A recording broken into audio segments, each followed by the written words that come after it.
A second Declaration of Independence by the 50 United States of America, signed by President Donald Trump on July the 4th, 2020, to the new Republic of the United States. First transcribed, well, I'm not going to read all that. Trusting our cause is just, and having prayed for the fortitude of brave spiritual wickedness in high places, we citizens of America make this announcement to the shareholders of the U.S. corporation, including the City of London, the British Crown, and the Vatican, and their operatives in the media, government, and society. A second Declaration of Independence by the 50 United States of America, with the utmost respect and admiration for the founders of America and the framers of the original Declaration of Independence, the American people humbly emulate their thoughtful, measured response to certain perpetual and ascending tyranny and despotism. We too believe it is a moral obligation of those privileged with knowledge and opportunity to work on behalf of the people, that the people are served best when their benefactors choose unity over division, nationalism over globalism, sovereignty over submission, and liberty over oppression. That all human beings are equal in their innate value, that America was founded under God, and that our God-given rights may not be revoked, suspended, negated, or abridged without due process. What distinguishes the Second Declaration of Independence from its progenitor is the subject from which we seek independence. Regrettably, to our great misfortune, shame, and dismay, and despite the recurrent warnings and accorded safeguards, a cabal of foreign investors and privateers have managed to gain possession of our land, our wealth, our labor, our well-being, our future, and even our children. Although history has become muddied with varied interpretations of cardinal events, including the surreptitious adoption of a second corporate constitution and uncertain ratification of several amendments destructive to the people, it matters only that one or more alien groups lay claim to America and its assets. Rather than speculate on motives and weigh unprofitably to biased accounts, unverifiable information, and plenitous theories and opinions, we engage a perfect solution wherein we exact independence from all claimants, past and present, proclaimed, identified, or veiled. As such, the usurpers named in this declaration are representative and not specific or exhaustive, regardless of supposed ancestry, preceded instrument, or process. Although simply enumerating transgressions and usurpations would suffice to justify the insularity, recounting significant events reveals important facts that are missing from history. These forgotten facts add insight, perspective, and clarity, illuminating our best way forward. Number one, the inevitable Civil War destroyed America's economy, ripped families apart, and cast a questionable shadow on the future of a once promising nation. America was in trouble financially and needed a massive infusion of capital to get back on its feet. A cabal of nation-building venture capitalists from Europe agreed to finance America's recovery, but demanded an active role in government to ensure their investment. In 1871, mired in debt, Congress worked out a partnership in exchange for boundless financial support. The foreign investors handle America's administrative needs. Got that last sentence, right?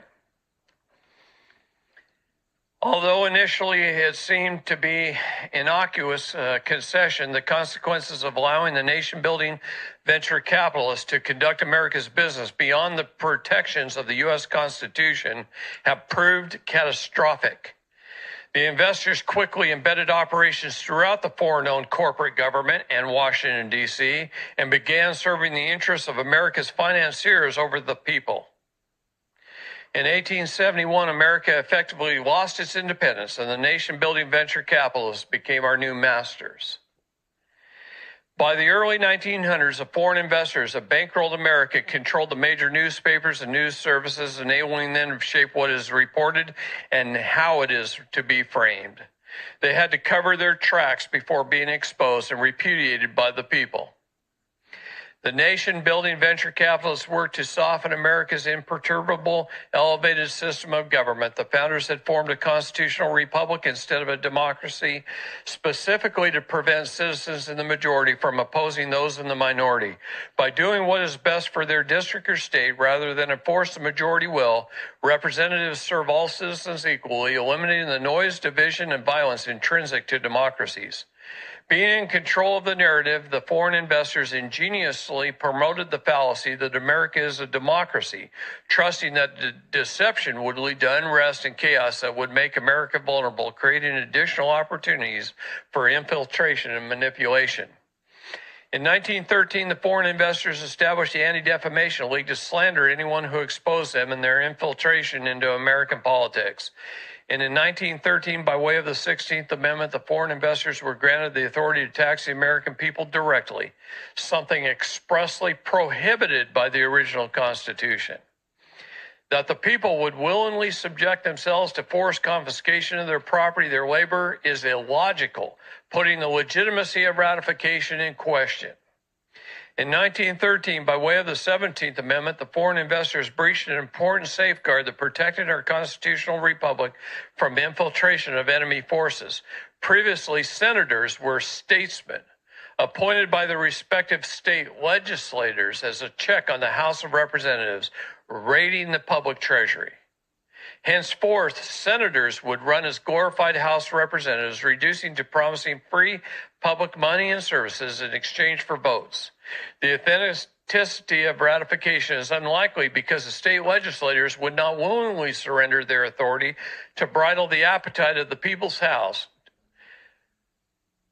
Not would they accede to transfer more power to the federal government, opening yet another door for the international bankers to buy the influence they need to further their grip upon America.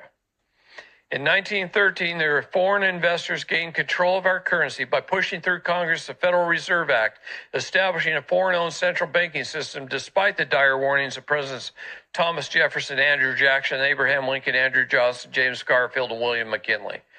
The Federal Reserve Act passed with the help of compromised legislators between 1:30 a.m. and 4:30 a.m. on December the 22nd, when most of the members were away on the Christmas holiday.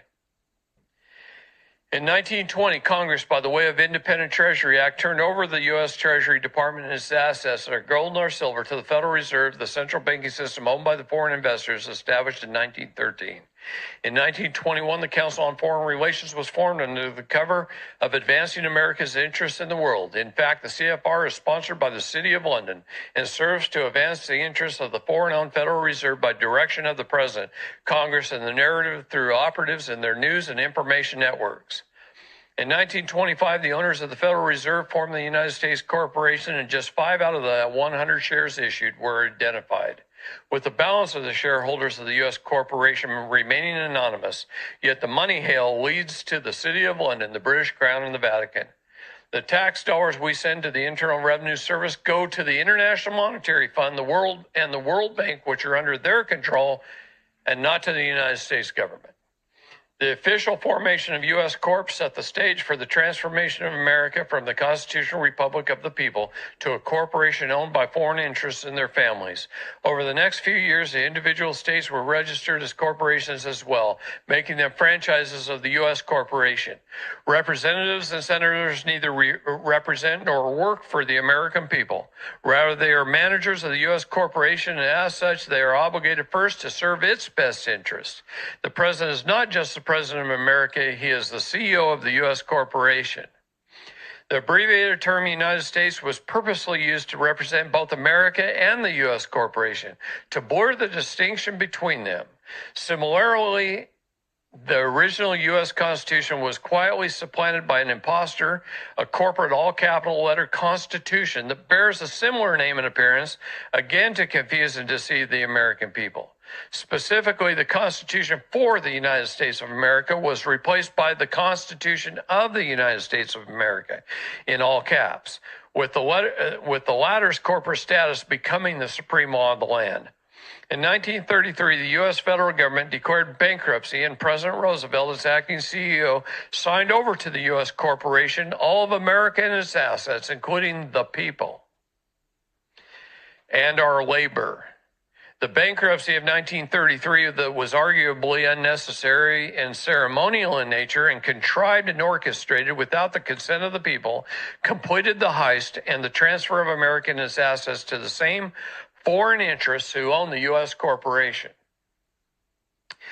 In the bankruptcy of 1933, the U.S. corporation forced the American people to surrender their gold and trade for debt notes called dollars, fiat currency that has not real value and that is depreciated continually through inflation to where it is worth less than 4 cents today.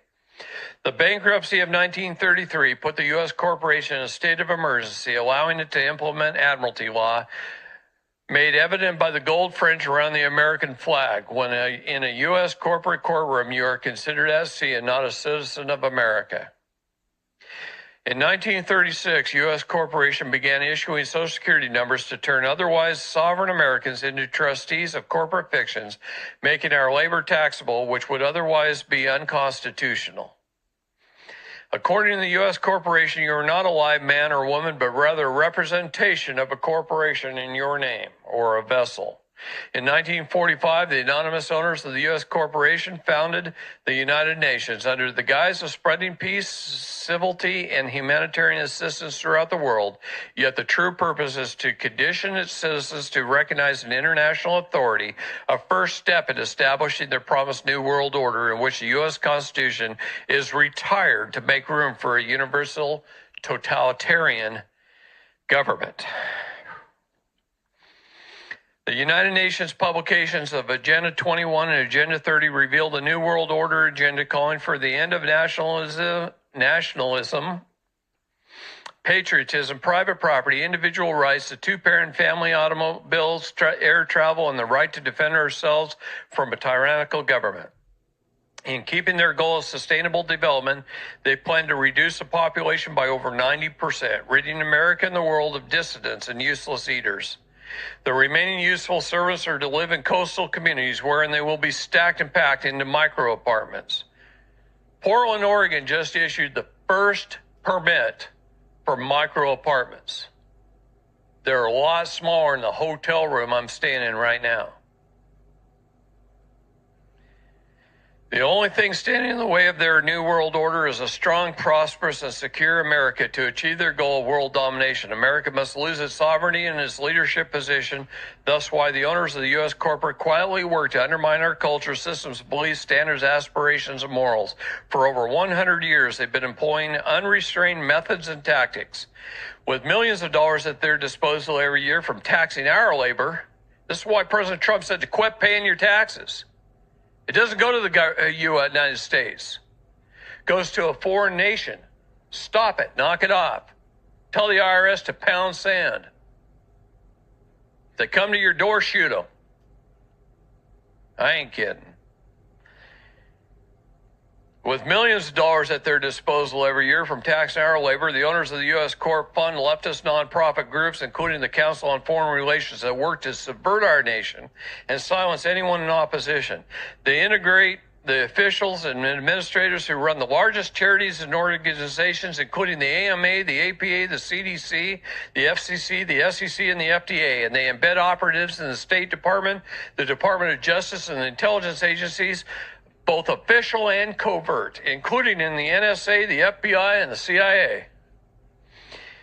In trade for generous grants and endowments, the anonymous owners of the U.S. corporation shade the curriculum and political sentiment of the public schools, colleges, and universities, ensuring that the next generations, our children, harbor disdain for their own country, their history, their culture, their families, and even their ethnicity.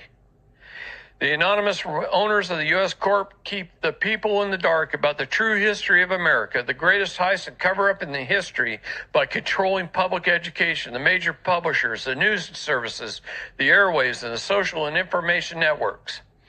The foreign owners of the U.S. Corp prop up puppets throughout society and government, allowing them to make millions of dollars in trade for perpetrating their agenda of secrecy and subjugation of America.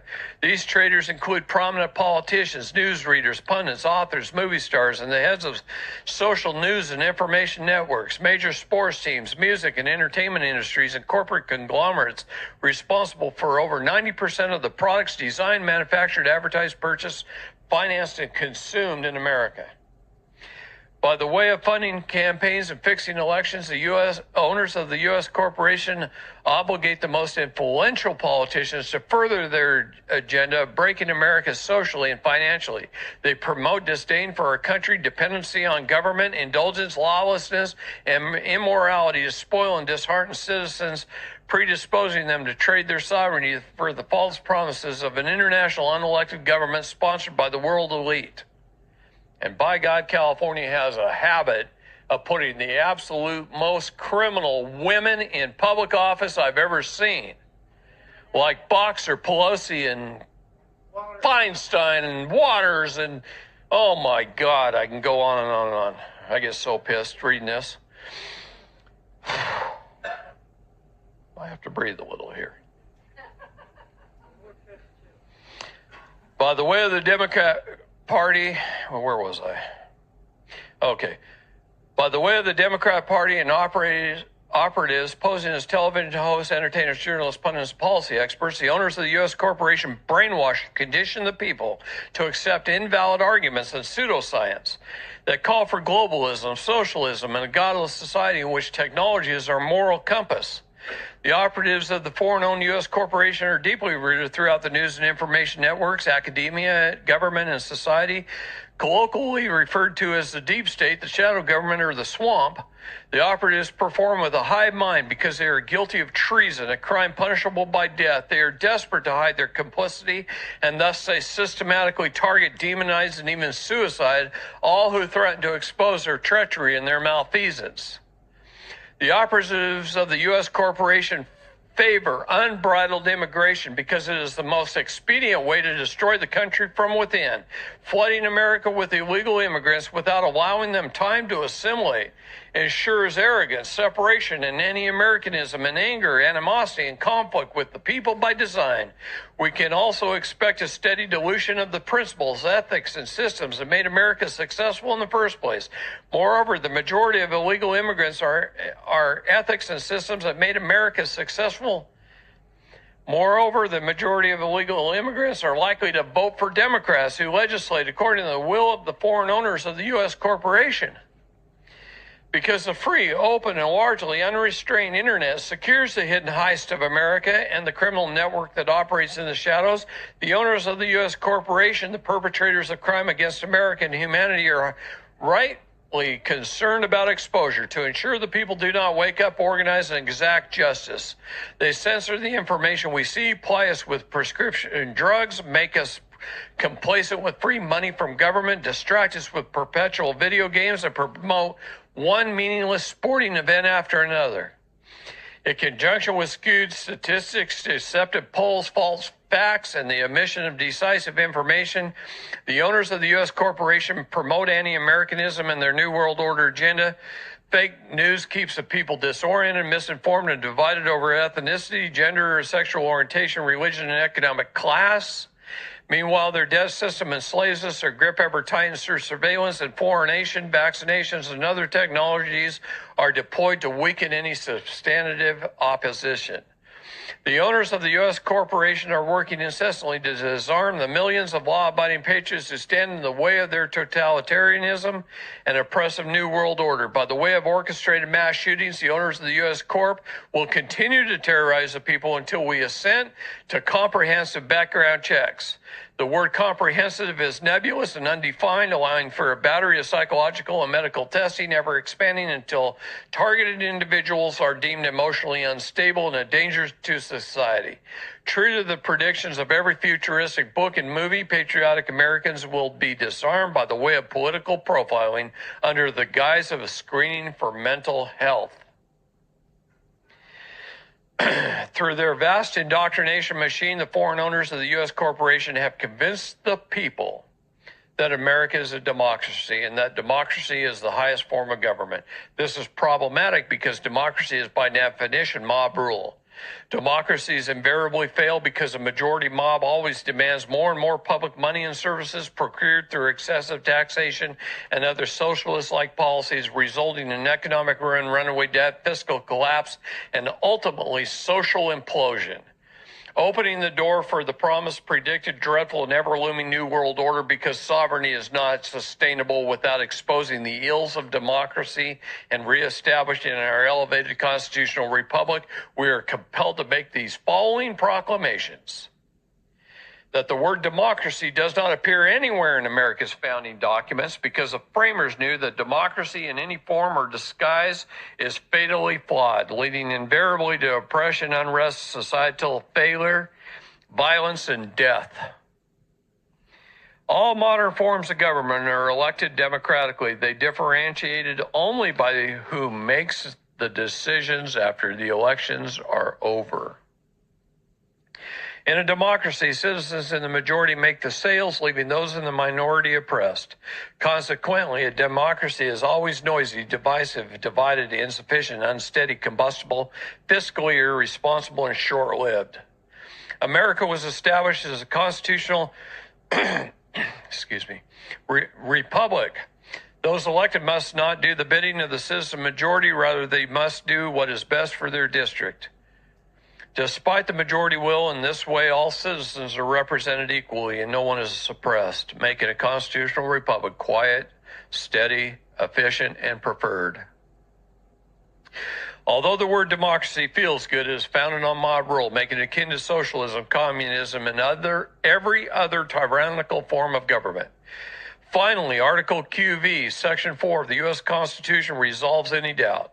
The United States shall guarantee to every state in this union a Republican form of government. Having exposed the greatest heist and cover-up in history, we're able to summarize: America and its assets were quietly hijacked, and the cover-up has resulted in the unthinkable crimes against the people and humanity. Allowing the hostile takeover to stand will lead eventually to complete and irreversible subjugation and the ratification of truth, justice, and all that is good. This second Declaration of Independence distinguishes the United States of America from the subversive United States Corporation. It asserts that the U.S. corporation was formed illegally, that it is foreign-owned, and that its shareholders have been quietly at war with America for over 150 years. Treasonous operatives embedded within government and the fake news networks purposely divide the citizenry and facilitate conflict among the nations. To hide that the U.S. corporation was formed illegally, that it is foreign-owned, and that its shareholders have been at war.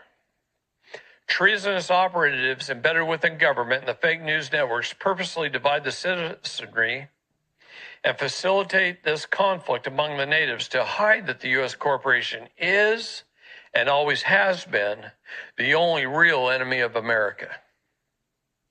This second Declaration of Independence also repudiates with conviction that the U.S. corporate's satanically inspired plan for world governance, in addition to being of, by, and for the elite and not the people, their falsely advertised pseudo-utopian, unelected, totalitarian New World Order would supplant America's sovereignty and extinguish forever any semblance of liberty and prosperity.